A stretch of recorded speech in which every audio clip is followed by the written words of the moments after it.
Le combat spirituel, chapitre 9. D'une autre chose nécessaire à l'entendement pour bien connaître ce qui est le plus utile.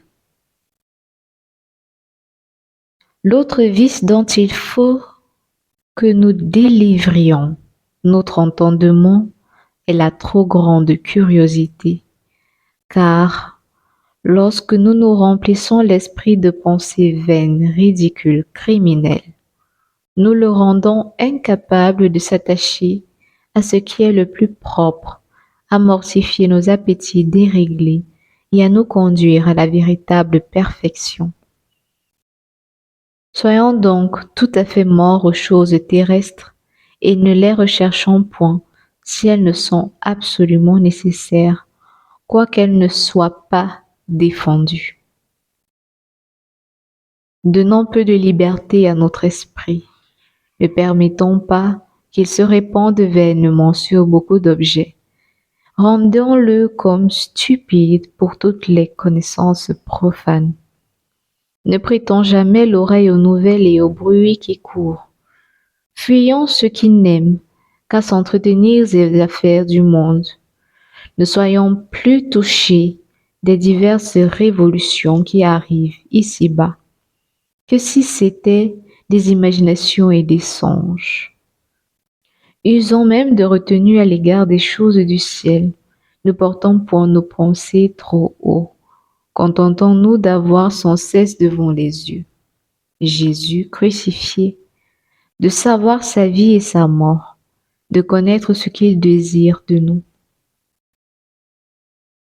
Laissons tout le reste et rendons-nous agréables à ce divin Maître, dont les vrais disciples sont ceux qui ne lui demandent que ce qui peut leur être de quelque secours pour le servir et pour faire sa volonté. Aussi, hors de là, tout désir, toute recherche n'est qu'amour-propre, qu'orgueil spirituel et que piège du démon.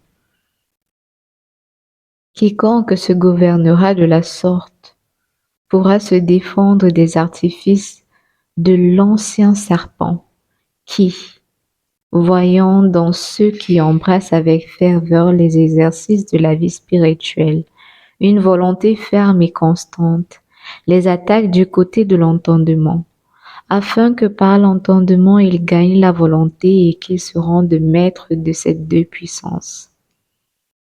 L'envie qu'il a de les tromper fait qu'il leur inspire, dans l'occasion des pensées sublimes, des sentiments relevés, surtout si ce sont des esprits curieux, subtils, capables de s'enorgueillir et de s'entêter de leurs idées et de leurs visions.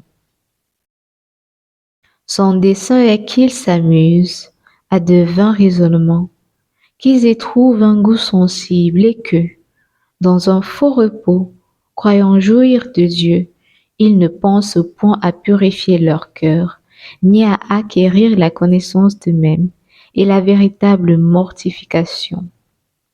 Qu'ainsi, pleins d'orgueil, ils se fassent une idole de leur esprit, et qu'enfin, s'accoutumant à ne consulter en toute chose que leur propre sens, ils viennent à s'imaginer qu'ils n'ont plus besoin de conseils, ni de la conduite de personne.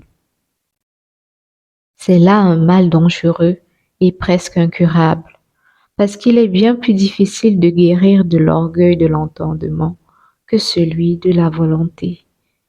Car l'orgueil de la volonté étant découvert et reconnu par l'entendement, on y peut remédier par une soumission volontaire aux ordres de ceux à qui l'on doit obéir.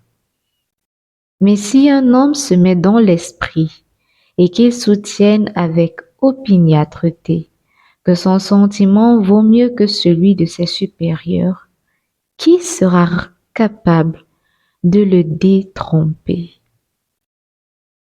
Comment reconnaîtra-t-il son erreur?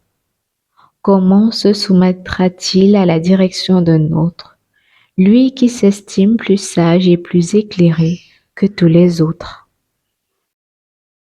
Si l'entendement qui est l'œil de l'âme, qui seul peut voir et guérir l'enflure du cœur.